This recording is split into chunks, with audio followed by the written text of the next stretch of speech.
We have Anthony Edgar from IOC, Head of Media Operations. So he was talking about the Young Reporters program of IOC, which is similar to the AIPS one, but what are the most differences? Well, I'm not exactly sure how you run yours, but what we've got, we've started a program with 30 journalists from the 5 continents at the Singapore Youth Olympic Games, and we've brought 15 of those reporters as an extension of the Singapore program, and they are part of the, they are reporting here in Innsbruck. We've got a dedicated page for them, so they've split into 3 groups. They're doing text, photo and video. And the video group is actually producing a 10 to 15 minute daily video wrap of the Youth Olympic Games, which is on the Innsbruck website. How's your application system? How did you choose the ones who can attend this program? What we did is we obviously work closely with the National Olympic Committees and the continental associations. We decided that we would take 4 journalists from each continent. So 2 male and 2 female, they were to be aged between 18 and 24. So we had the National Olympic Committee submit applications to the continental associations. The continental associations then needed to give us 2 male and 2 female applicants, which we took to Singapore, and in Singapore we also added 6 from Singapore itself. So we ended up with 29 young reporters. I think they learned a lot there, and they're learning a lot here as well. But what do you consider as the most development from their start and from till now?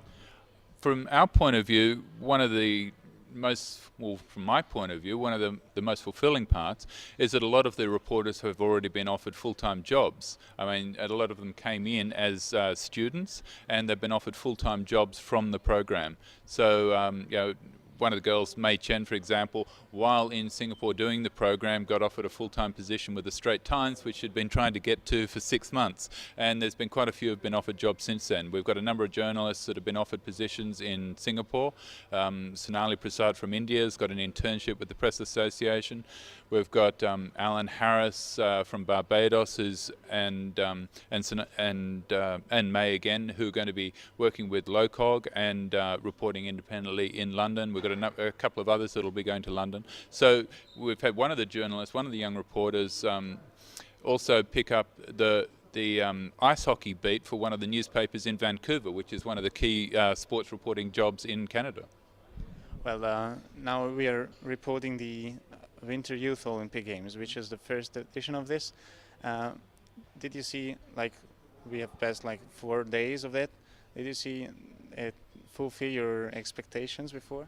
Well, the Youth Olympic Games is it's something that I personally love, having been around sport for a long time, having kids, giving them a platform on an international scale, but without so much the pressure of an Olympics. And one of the things I very much like about what the President's done with the Youth Olympic Games is the culture and education side is just as important as the competition. So we have a very strong culture and education component. A lot of organisations are here teaching the kids from media to doping control to eating properly to studies and all sorts of how to balance between training and study and the importance of study. So all of that side is being treated just as importantly as what happens on the field of play.